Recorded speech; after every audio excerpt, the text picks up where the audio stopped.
Acharam? É mais difícil, né? Acharam aí? Tito, capítulo 1, versículo 5, diz assim, na minha versão. Foi por esta causa que deixei você em Creta, para que pusesse em ordem as coisas restantes, bem como em cada cidade constituísse presbíteros conforme prescrevi a você. Alguém que seja irrepreensível, marido de uma só mulher, que tenha filhos crentes, que não são acusados de devassidão, nem são insubordinados. Porque é indispensável que o bispo, por ser encarregado das coisas de Deus, seja irrepreensível, não arrogante, alguém que não se irrita facilmente, não apegado ao vinho, não violento, nem ganancioso. Pelo contrário, o bispo deve ser hospitaleiro, amigo do bem, sensato, justo, piedoso, deve ter domínio de si, ser apegado à palavra fiel, que está de acordo com a doutrina, para que possa exortar pelo reto ensino e convencer os que contradizem este ensino. Quero compartilhar com vocês esse texto que normalmente é feito uma linha de código de conduta para pastores, mas deixa eu compartilhar essa linha de conduta com vocês também. Você sabe o que é um estigma? Sabemos, né? Uma pessoa ou algo estigmatizado pela sociedade. O que é um estigma? Sabia que originalmente, o estigma é uma cicatriz? É uma cicatriz que era feita a ladrões, bandidos ou escravos. Então, uma pessoa que tinha um estigma era uma pessoa que era marcada para a gente saber o que ele era. Se uma pessoa tinha em grego, estigma, essa cicatriz, geralmente no rosto, era então, a gente sabia, a sociedade sabia, que essa pessoa era estigmatizada. Essa pessoa tinha uma marca em que aquela pessoa não era de boa conduta. Hoje, nos nossos dias, a palavra estigma, ela é também uma marca, um rótulo, não é? Um rótulo que uma pessoa ganha, ou uma sociedade, ou uma região do país ganha, né? Eu não vou pedir para vocês completarem a frase, mas só pensarem. Se eu falar assim, por exemplo, todo carioca é... Pronto, não complete. A gente pode estar causando um problema. Não é? Todo brasileiro é... Todo ribeirão pretano é... Barbeiro no trânsito, por exemplo. Seria um estigma. Os irmãos assim, é verdade. Ganhamos estigmas, né? As partes da sociedade, né? O casamento, por exemplo. O casamento é estigmatizado pela sociedade, não é? Nós temos as suas marcas, os seus rótulos. Rótulos que nós damos à pessoa ou a coisas. Paulo envia Tito a uma ilha, Creta, né, paradisíaca. Eu tenho vontade, irmãos, inclusive, se de repente o Ministério de Missões quiser me enviar para Creta, para fazer uma pesquisa missionária, aceito. Uma ilha maravilhosa no Mediterrâneo. Creta. Paulo passou por Creta, deixou Tito, que era um amigo. Paulo vai dizer que Tito é como se fosse o seu filho, e é o seu filho espiritual, o seu filho na fé. Paulo deixa Tito em Creta, sobe um pouquinho ali para a Grécia e depois envia essa carta a Tito. Nós estamos falando aí de mais ou menos 60 depois de Cristo. Paulo vai enviar a carta a Tito justamente porque Creta tinha um estigma. Creta tinha um rótulo. Os cretenses tinham um rótulo, inclusive, meus irmãos. Se você olhar no capítulo 1, versículo 12... uma próxima exposição. Mas olha só o versículo 12, ele diz: mentirosos, feras terríveis, comilões e preguiçosos. E depois Paulo vai dizer, isto é um testemunho válido para os cretenses. Essa frase, mentirosos, feras terríveis, comilões, preguiçosos, é uma frase de um filósofo, um pensador grego chamado Epimênides, que era cretense também. Existia uma palavra nessa época que era cretizo. Cretizo era agir como cretense. E adivinha, era um rótulo pejorativo. Se você nessa época fosse chamado de cretizo, não de cretino, Mas de cretizo, aliás, cretino também é uma palavra que tem a ver com a gente, né? Porque tem a ver com cristão. Mas cretizo era aquele que era mentiroso. Era aquele que era fera terrível. Aquele que era comilão, preguiçoso. Imagina você ter esse estigma. Pois diante deste cenário, inclusive a palavra sincretismo, você já ouviu falar o que é sincretismo? Sincretismo é quando a gente pega, por exemplo, a gente aplica mais a religiões, né? Quando a gente pega duas religiões, por exemplo, que têm ideias diferentes sobre uma coisa, une e aquilo fica um sincretismo, né? A gente tem festas, por exemplo, que a gente hoje adota, né? Inclusive do calendário católico, que na verdade é uma festa sincretista de outros deuses pagãos que foram juntados, e a gente acabou absorvendo e a gente acaba praticando isso também. Isso é um sincretismo. Sincretismo é um comportamento de cretenses. A palavra sincretismo vem do comportamento de Creta. Por quê? Porque essa ilha, eram várias cidadezinhas. E, eventualmente, estarem num lugar muito visado comercialmente, Creta, ali no meio do Mediterrâneo, muitas eram as navegações, populações, civilizações que tentavam invadir. E as cidades diferentes que eram, quando tentavam se invadir, o que aconteciam? Se uniam. Faziam um sincretismo. A despeito das suas diferenças, se uniam. Cometiam um sincretismo. Imagine que a igreja de Creta, então, desorganizado como estava, porque não foi Paulo, não foi Tito que fundou essa igreja. Provavelmente essa igreja foi fundada por irmãos que estiveram lá no Pentecostes, saíram e na diáspora, no espalhamento do povo de Deus, fundaram a igreja. Mas começaram a adotar os estigmas de onde viviam para a sua vivência cristã. Adotaram os contornos das marcas mundanas para o seu contorno cristão. Então Paulo vai deixar claro, e este é um dos objetivos dessa carta, que o crente maduro no Senhor Jesus Cristo não adota os contornos da sociedade. Amém, irmãos? E é isso que eu quero falar com vocês hoje. Olha o versículo 1. Versículo 1, Paulo vai falar sobre fé, conhecimento e prática. Coloca aí para mim, por favor, o versículo 1.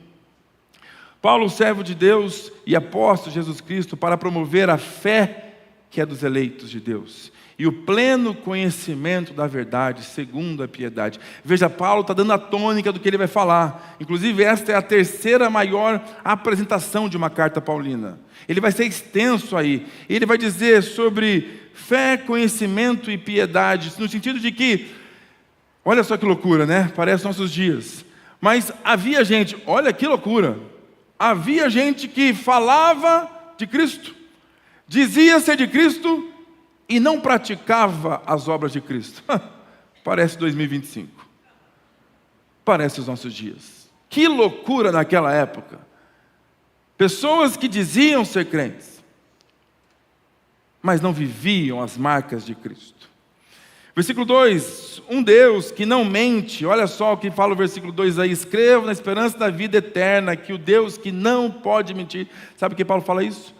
Porque ele estava se opondo a deuses que os gregos de Creta adoravam, e você que gosta um pouquinho ou não de mitologia grega, eu gosto um pouco, sabe que não é muita surpresa um Deus mentir para outro Deus, mentir para um mortal, mentir para um semideus. A mentira fazia parte desse contexto. Ele vai dizer um Deus que não mente. Então Paulo está deixando claro que o estigma de Creta não deve ser absorvido pelo cristão. E aí ele chega finalmente no versículo que nós lemos, os versículos de 5 a 9. Versículos que ele vai dizer que são para bispos. Quando você lê em Tito, bispo, ou então presbítero, ele está falando de líderes de igrejas, pastores. Mas veja, meu irmão, eu preciso ser bem sincero com vocês. Seria muito pouco essa lista ser associado somente a um pastor. Essa não é o que Paulo está dizendo a Tito. Paulo está dizendo, inclusive a carta nem é só para Tito, mas é para a igreja de Creta.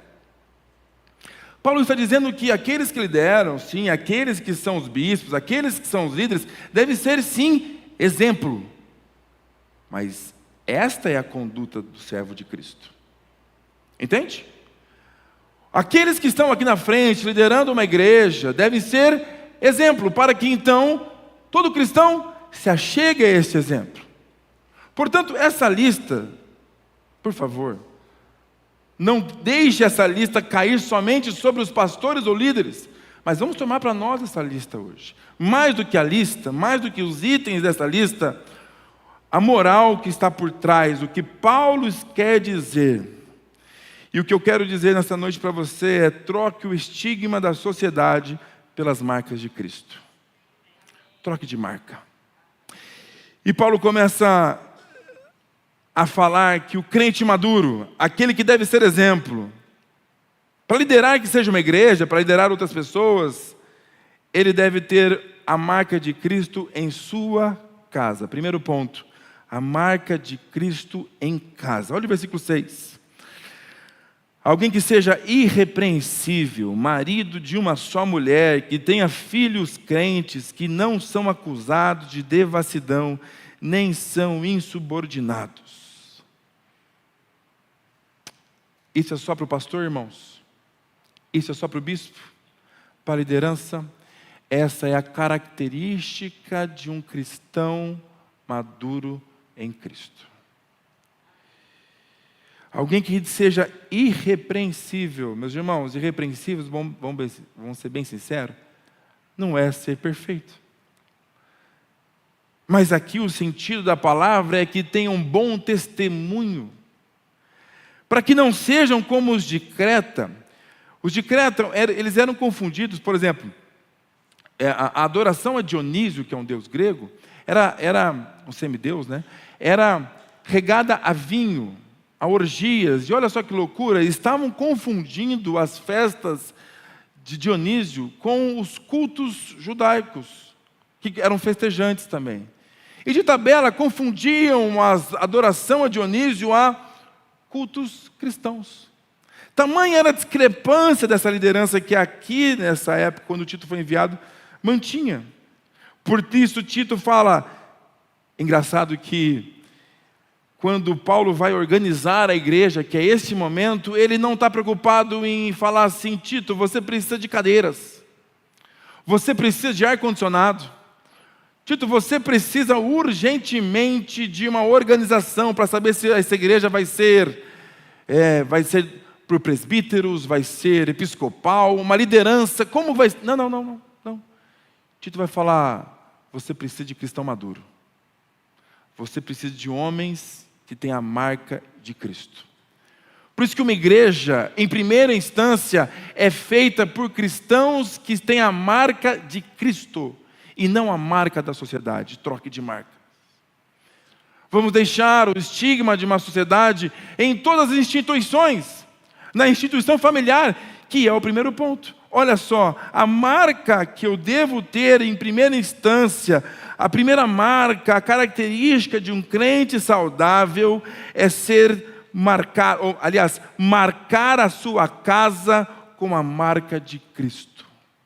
De nada adianta se você e eu falarmos, pregarmos, anunciarmos, se dentro das nossas casas não carregamos a marca de Cristo. Qual que é o estigma do casamento para a sociedade? Não é? Veja só. Os nossos jovens não querem mais casar. É ou não é verdade? Quando eu digo de modo geral. Não querem mais casar. Sabe por quê? Porque carregam um rótulo. Porque vem um rótulo em suas casas, estigmatizado, de uma instituição que o Senhor Deus criou. E por vezes, trazemos para nossas casas esses rótulos. Talvez você já tenha dito: meu filho, não casa mesmo, porque talvez a sua experiência com o casamento foi ruim, infelizmente, e me solidarizo com isso. As histórias são diversas, mas não é porque eu tenho uma dificuldade no meu casamento ou não, que eu tenho que estigmatizar uma obra de Cristo, uma obra do Senhor Deus. Desta maneira, os nossos filhos precisam ver em nós as marcas de Cristo de um casamento. Quais são os estigmas de um homem hoje na sociedade? Quais são os estigmas de uma mulher hoje na sociedade? E quando olhamos para a Bíblia, em que um depende do outro, e o outro depende de um, e um é para morrer pelo outro, o outro é para se doar pelo outro, nós vemos que os estigmas da nossa sociedade, com respeito ao casamento, ao relacionamento entre homem e mulher, por exemplo, estão corrompidos. Somos então convidados por Paulo, através de Tito, a mudar essas marcas. E começar a mudança dessas marcas em nossas casas. Ele vai falar sobre o marido de uma só mulher, e a intenção aqui não é simplesmente, é também, claro, sobre o casamento, mas aqui a palavra, a tônica, quando ele fala sobre o marido, e quando ele fala sobre os filhos crentes, na verdade são filhos fiéis. A tônica aqui é fidelidade. Fidelidade. De nada adianta se você e eu formos como os cretenses, anunciantes da palavra, se eu não sou fiel à minha esposa. E quando eu falo de ser fiel, é fiel também na resenha depois do futebol. O momento em que de repente muitos são os comentários contra as nossas esposas, não é? Ou então os comentários a respeito de uma outra mulher. Seja fiel à sua esposa. Troca esse estigma da sociedade pela marca de Cristo. Ele vai continuar dizendo sobre os filhos crentes, e talvez alguém possa pensar, então um pastor não pode ter um filho desviado. Existe uma discussão sobre isso, mas aqui o termo é filho pequeno, filho que está em casa, ainda criança, que eles sejam ensinados. Eu fico pensando para mim, qual marca que os meus filhos, minha esposa, os meus pais, familiares, recebem de mim. Engraçado que muitos acham que a vida cristã é seguir uma lista de pode ou não pode. E talvez eu não fui claro ainda o porquê a gente deve fazer isso. Mas sabe por que a gente deve ser marido de uma só mulher? Que a gente deve ser fiel às nossas esposas, fiel aos nossos maridos, fiel às instituições divinas, como, por exemplo, o casamento. Isso não é arbitrário assim do nada. Sabe por quê, meus irmãos? Porque, por exemplo, Pedro 2,22, não precisa abrir, eu vou ler para vocês. Diz que o Senhor Jesus Cristo, o qual não cometeu pecado, nem na sua boca se achou engano. Efésios 5,25 fala, vós, maridos, amai as vossas mulheres, como também Cristo amou a igreja e a si mesmo se entregou por ela. O que Paulo está dizendo a Tito é, tem as marcas de Cristo, porque Cristo agiu assim. Não é um mero moralismo, mas carregue na sua casa as marcas do Senhor Jesus Cristo. Amém, igreja? Seja você um apontador, alguém que aponta, alguém que direciona para Cristo. No trato com a minha esposa, no trato com meus filhos, eu demonstro a minha espiritualidade. Diferente dos cretenses que achavam que a espiritualidade era quando eu tinha uma efusão e falava alguma coisa diferente, ou eu tinha uma dialética boa. Paulo vai dizer, cara, se você vai procurar crente maduro, toma um cafezinho com ele. Estou parafraseando, tá? Toma um cafezinho com ele. Vê como ele trata a mulher. Conversa com os filhos dele. Os filhos dele olham ele com um olhar de medo ou de amor? Será que... Vai na casa do Jô e da Dani. Vai na casa do Jô e da Dani. Quer saber se ele é crente maduro? Dá uma olhadinha no trato dos filhos, no amor que os filhos têm pelos seus pais. Aí eu vou saber se esse crente é espiritual ou não. Da boca para fora, Tito, a gente não consegue saber. Por isso que o bispo, o pastor, deve ser o exemplo daquilo que a igreja deve fazer. Quando a gente encontra pastores por aí que não têm essa postura, eu percebo que é uma autorização à igreja para não ter essa postura também. Hoje em dia é cada vez mais difícil o pastor de uma única só mulher, né, gente? Infelizmente. Misericórdia. E todo mundo está passível de pecar. E ao pecar, ser tratado e se arrepender. Isso não tem problema algum. A questão é sobre arrependimento. Mas quando ocultamos, quando então não tratamos, nós devemos ser exemplo, mas para que outros irmãos maduros na fé também se acheguem. Veja, de novo, para carregar as marcas de Cristo. Quer ser um crente espiritual? Quer ser um crente maduro? Não mostre a sua fala, mostre a sua família. Você fala assim, Jô, eu tive uma história complexa, aconteceram coisas, isso a gente sabe também.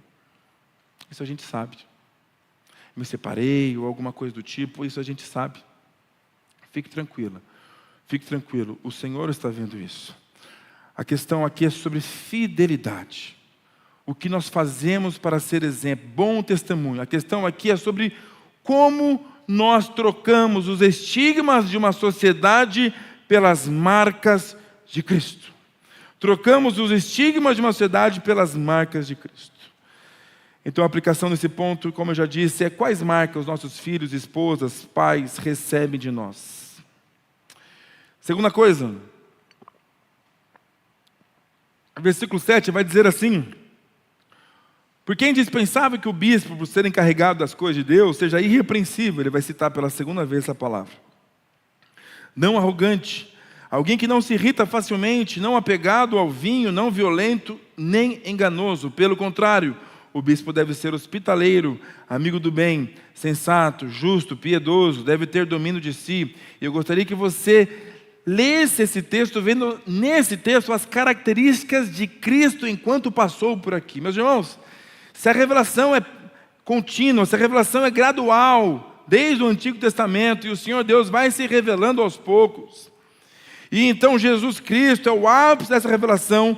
Quando olhamos a Cristo, vemos nisso: irrepreensível, não arrogante, alguém que não se irrita facilmente, não apegado ao vinho, não violento, nem ganancioso, pelo contrário, hospitaleiro, amigo do bem.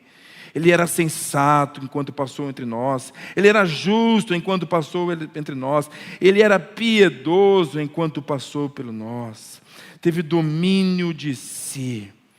Enquanto no primeiro ponto a gente deve trocar esses estigmas das instituições familiares pelas marcas de Cristo, no segundo ponto eu coloquei que nós devemos trocar os estigmas da sociedade e assim carregar marcas na rua. Eu coloquei aqui para mim, marcas na rua.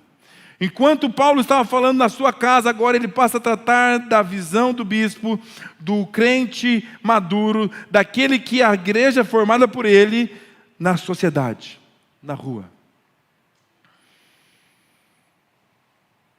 E quando eu paro para pensar nisso, eu fico pensando quais marcas temos deixado pela rua. Você já experimentou pedir desculpa no trânsito? É uma loucura. Você revoluciona o mundo. Você pede desculpa no trânsito, mas você está correto, meu irmão. Pede desculpa no trânsito.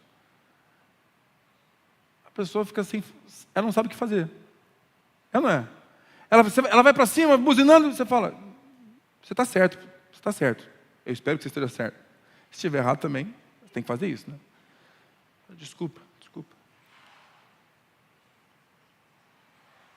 Porque o estigma das ruas, do nosso dia a dia, da segunda-feira, cruel, não é este, é ir para cima, é ser ganancioso, é ser violento, mas é justamente a marca de Cristo num crente maduro que deve se opor a isso, amém, igreja?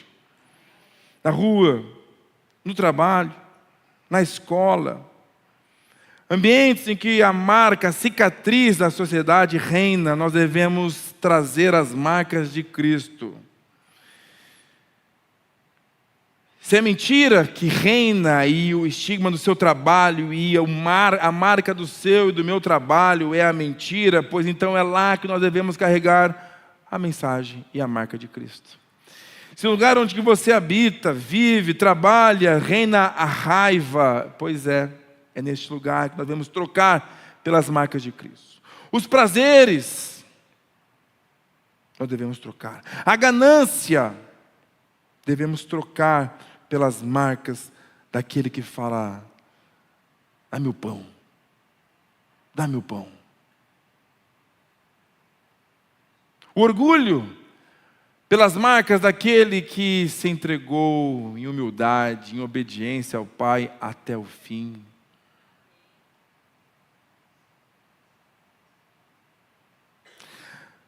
Daquele que se irrita facilmente, como o texto diz, por aquele que a Bíblia vai dizer que é manso e humilde. Olha o que diz João 1,14, enquanto o pessoal projeta ali: e o Verbo se fez carne, e habitou entre nós, e vimos a sua glória, como a glória do unigênito do Pai, cheio de graça e de verdade.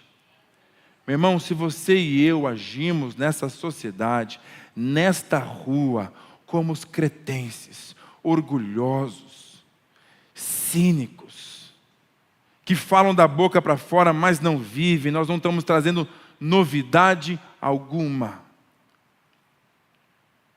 Mas se diante de um momento em que é esperado uma explosão, um xingamento, em que é esperado uma reação mentirosa, orgulhosa, você e eu devemos entrar com as marcas de Cristo. Troque as marcas dessa sociedade, onde você está, pelas marcas de Cristo. Seja um agente do Senhor.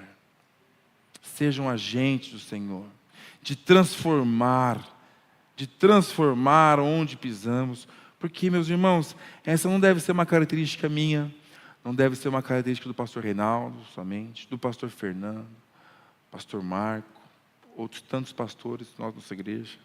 Essa é uma característica de quem forma a igreja, daqueles que são encontrados, foram restaurados e têm a marca. A Bíblia vai dizer que nós devemos alcançar, ou buscar alcançar a estatura do varão perfeito. Nós devemos mirar na estatura, nos hábitos, na maneira como o Senhor Jesus Cristo viveu enquanto estava entre nós. E através disso, meus irmãos, como é difícil isso, como é difícil isso, como é difícil isso. Não pense que é fácil. 7 horas da manhã, 30 alunos, você colocar em ordem, também não é fácil. Assim como não é fácil você acordar cedo, ir para a cozinha, cozinhar, restaurante. Não é fácil você construir a casa, você ir para o hospital, não é fácil. Não estamos dizendo que é fácil. Mas pela graça de Deus, Ele envia o Espírito Santo que nos auxilia nisso. Pela graça de Deus. Meu irmão, eu gostaria que você e eu saíssemos nessa noite refletindo sobre quais marcas temos deixado na sociedade.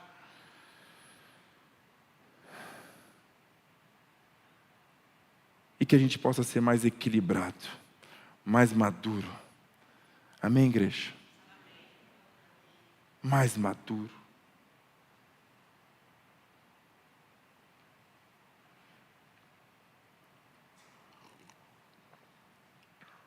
Terceiro ponto. Enquanto o primeiro é marcas em casa, o segundo, marcas na rua. Olha o que Paulo fala, versículo 9. Ser apegado à palavra fiel, que está de acordo com a doutrina, para que possa exortar pelo reto ensino e convencer os que contradizem este ensino. Eu coloquei aqui marcas na espiritualidade. Depois de marcar a sua casa, e aí sim mostrar a sua fé. Depois de marcar a sociedade e assim mostrar a sua fé, Paulo vai convidar, vai dizer para Tito: olha, uma característica daqueles que são realmente maduros, espirituais, é que são apegados à palavra fiel. Quer mostrar a sua espiritualidade, meu irmão? É o quanto você ama e lê a Bíblia. Sabe por quê?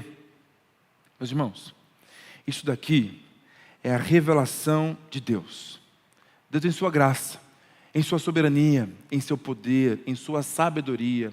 Ele falou assim: vou deixar palavras escritas para os meus, os da aliança. Então ele conta uma história belíssima aqui. Essa história é belíssima, maravilhosa, meus irmãos. Ele disse aqui, e nós muitas vezes ficamos buscando e catando coisas ao redor disso, e não paramos para ler a Bíblia simplesmente. Meu Deus do céu. É como se ele deixasse, ele deixou escrita a sua revelação, a sua vontade e o seu desejo, e eu fico fazendo mandingas gospel para entender a vontade de Deus, sendo que está aqui.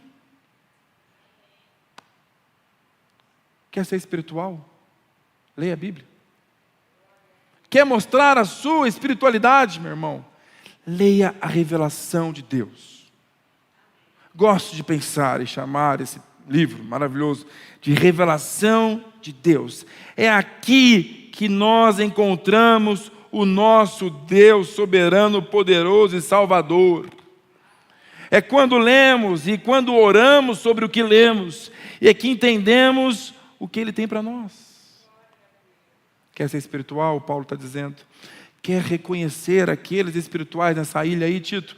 Está difícil. Tem muita gente festejando. Tem muita gente pagando de crente. Tem muita gente arrepiando.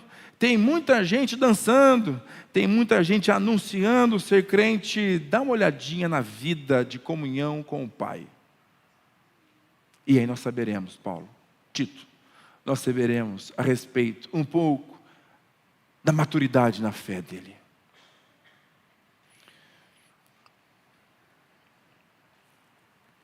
Fico impressionado com algumas coisas. Falei com os adolescentes esses dias para trás. Paulo citando Isaías, em 2 Coríntios, ele vai dizer: nem olhos viram, nem ouvidos ouviram o que o Senhor tem para aqueles que o amam e o buscam. E aí, meus irmãos, nós recortamos esse versículo e falamos: está vendo? Deus tem coisas ocultas a vocês. Aquele que sacrificar, aquele que pagar o preço, aquele que ofertar, vai receber revelações que o Pai tem ocultas. Gente, se o Senhor não decide se revelar a nós, nós jamais o conheceríamos. Se o Senhor não decide revelar a nós, jamais o conheceríamos. Porque o versículo seguinte a este, que Paulo cita Isaías, em 2 Coríntios mas Deus já revelou. Ele vai dizer: nem olhos viram, nem ouvidos ouviram, mas em Jesus Cristo está revelado tudo o que Ele queria dizer. Tudo o que Ele queria dizer a respeito da salvação do homem está aqui. Para de usar mandinga. Para de ler a Bíblia sorteada. Não é assim que a gente lê a Bíblia, irmãos. Deixa eu tomar um tom pastoral aqui, por favor. E se você me respeita assim, para de ler a Bíblia dessa maneira. Não é sorte que vai falar com você, é o Espírito Santo que vai falar com você. Não é o seu dedo mirando, mas é a revelação plena. Conheça o Antigo, conheça o Novo Testamento. Se debruce. Mas eu não estou entendendo. Peça ao Espírito Santo para entender. Isso é maturidade. Para de ouvir pregaçãozinha, lixo por aí. Para de ouvir pregaçãozinha superficial. É claro, pessoas de diferentes momentos da fé estão se chegando ao Senhor Deus. Gosto de citar o Michel aqui, amigo meu. Que de um dia ele chegou para mim e falou assim: cara, acho que eu estou ouvindo umas coisas aí que estão está muito superficial. Falei, glória a Deus. Não preciso convencer ninguém, gente. Ele falou, cara, eu acho que isso aqui está errado. Eu falei, é isso. É isso. Pare e vamos nos debruçar. Ele vai falar, ser apegado à palavra fiel, que está de acordo com a doutrina, para que possa exortar pelo reto ensino e convencer os que contradizem. Veja, é um conhecimento para ser apologético, em defesa da fé. Em dias maus, quando na faculdade contradizem, me colocam na parede, eu preciso conhecer a palavra da verdade. Quando em casa, quando na rua, me coloco na parede acerca da minha fé, eu preciso conhecer a palavra da verdade. Mostre a sua espiritualidade através da leitura da palavra fiel. Amém, igreja?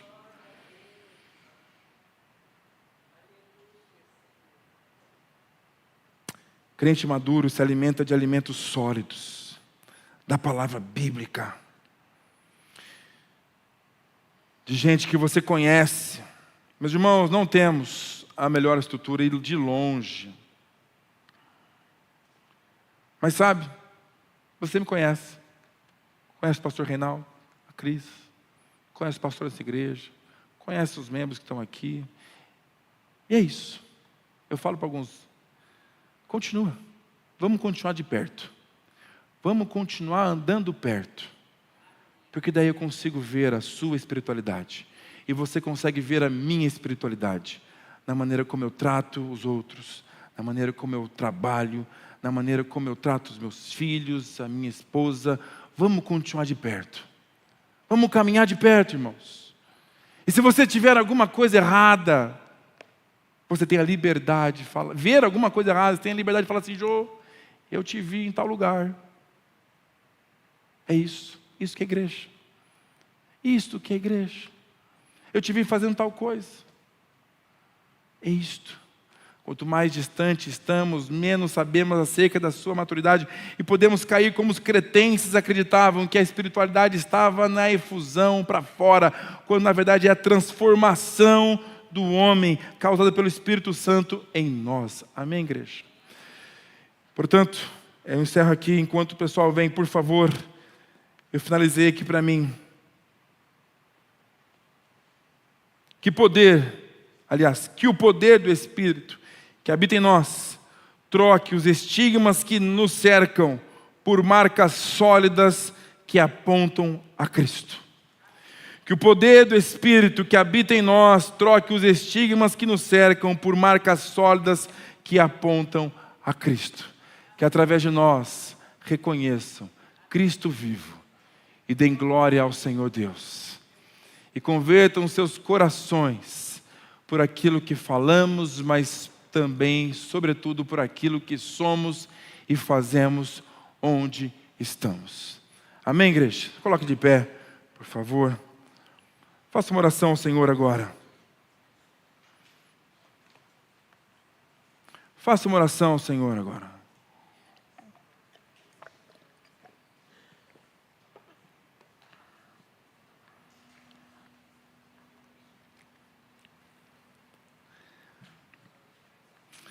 Dizendo ao Senhor que sonde o seu coração, que o Espírito Santo de Deus sonde o nosso coração.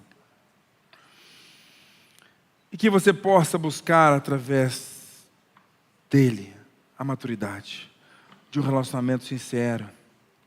Avalie a sua vida, se as marcas da sua família, as marcas que você e eu temos deixado em nossas famílias, na sociedade e as marcas espirituais, são compatíveis com as marcas de Cristo. O que eu tenho pensado acerca do casamento, o que eu tenho pensado acerca da sociedade, do trabalho. Amanhã é segunda-feira e enquanto a sociedade pensa em desgraça, em infelicidade, aqueles que são maduros pensam em gratidão ao Senhor. Pelo trabalho, pelo sustento da sua casa. Meu irmão, você gostaria de ganhar mais, eu também gostaria de ganhar mais, e vamos lutar vamos estudar para que nos capacitemos e ganhemos mais. Mas nesse caminho seremos gratos ao Senhor, porque estamos trocando os estigmas da sociedade, as cicatrizes da sociedade, pela gratidão ao Senhor Deus por aquilo que Ele tem nos dado. Amém, igreja?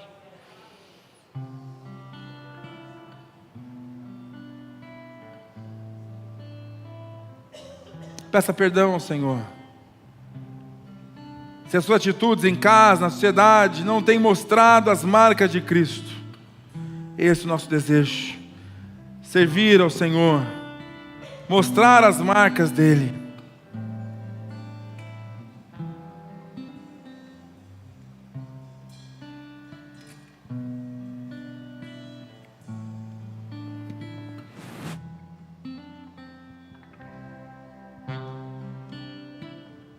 Peça perdão ao Senhor.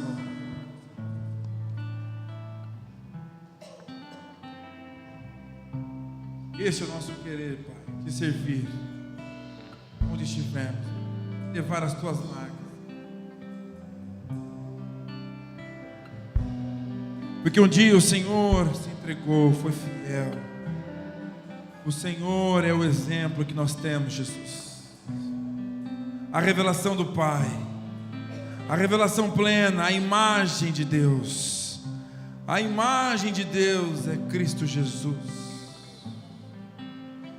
E nós queremos ser cada vez mais, cada dia transformado, para sermos mais parecidos com o Senhor, em nome de Jesus.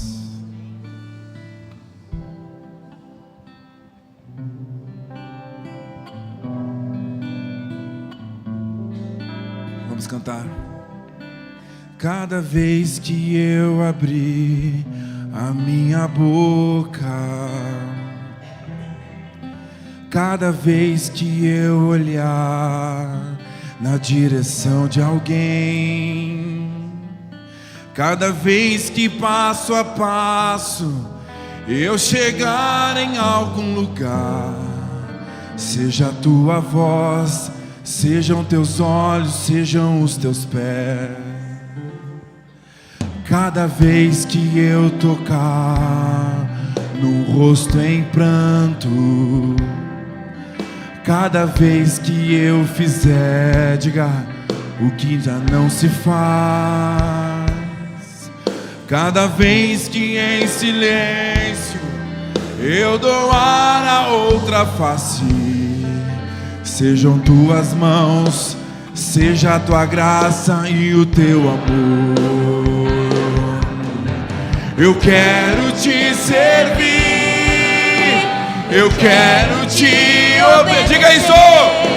Viver tua vontade, refletir tua verdade. As marcas de Cristo em nós. Minha vida, de uma igreja saudável, de uma igreja madura.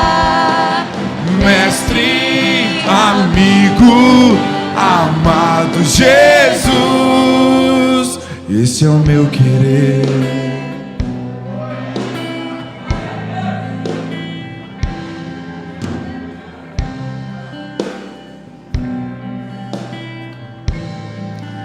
Cada vez que eu tocar, cada vez que eu tocar no ombro amigo, cada vez que eu fizer o que já não se faz, cada vez que em silêncio eu dou ar a outra face, serei tuas mãos, vem a tua graça e o teu amor. Eu quero te servir, eu quero te obedecer dia a dia, viver tua vontade, todo dia, refletir tua verdade, te honrar com minha vida, em tudo te adorar, mestre, amigo, amado Jesus. Eu quero te servir, diga, eu quero te servir, eu quero te esse é o nosso obedecer, desejo, Senhor. viver tua vontade, verdade, te honrar com minha vida, em tudo te adorar, mestre e amigo. amado Jesus. Coloque agora o seu coração diante do Senhor. Coloque o seu coração diante do Senhor.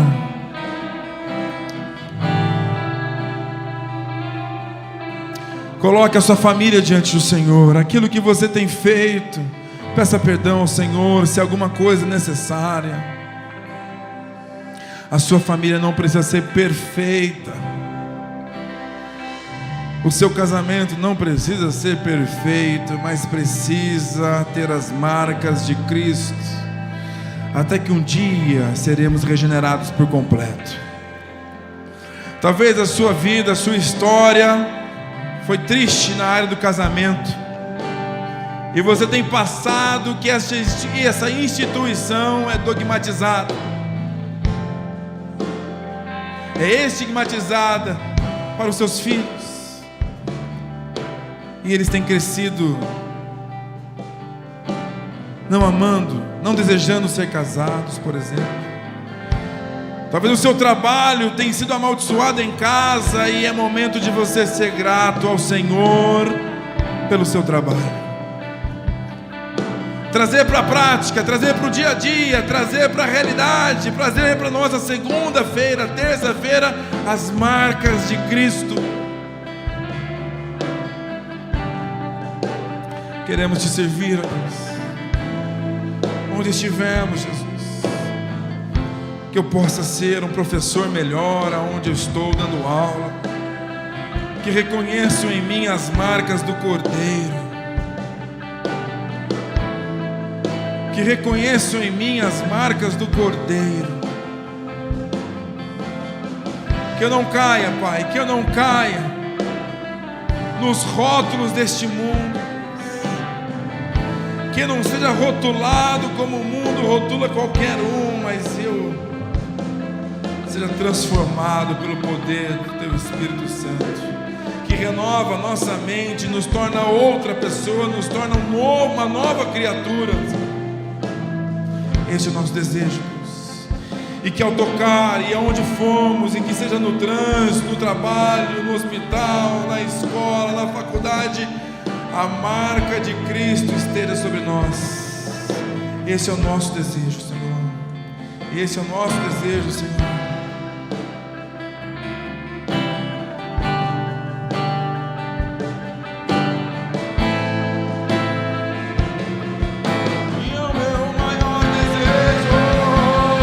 Eu quero te servir, eu quero te obedecer, viver tua vontade, refletir tua verdade, tomar minha vida, em tudo te adorar, mestre e amigo, amado Jesus. Eu quero te servir, eu quero te servir, Eu quero te obedecer, viver tua vontade, refletir tua verdade, tomar minha vida, em tudo te adorar, mestre e amigo, amado Jesus. Esse é o meu querer. Que seja assim, que seja o seu querer também. Que a sua segunda-feira seja abençoada pelo Senhor. Que o seu trabalho seja abençoado pelo Senhor. Um dia chegaram para Lutero e disseram: como eu posso adorar a Deus sendo vendedor de sapatos? Um sapateiro, na verdade. Ele disse: faça bons sapatos que durem, com qualidade, cobre o preço justo e glorifique a Deus com o seu trabalho. Essa espiritualidade, essa maturidade espiritual, que ganhe frutos nos nossos corações, para que a sua semana, a sua família seja abençoada, que os seus filhos sejam abençoados, que o seu marido seja abençoado, a sua esposa seja abençoada, os seus estudos sejam abençoados, que a sua casa seja lugar das marcas de Cristo, das marcas, que as pessoas reconheçam, e antes de perguntar que igreja você vai, reconheçam as marcas de Cristo em você. Amém, igreja? Deus abençoe a sua vida, uma boa semana, que a graça e a paz do Senhor o acompanhe, em nome de Jesus, amém.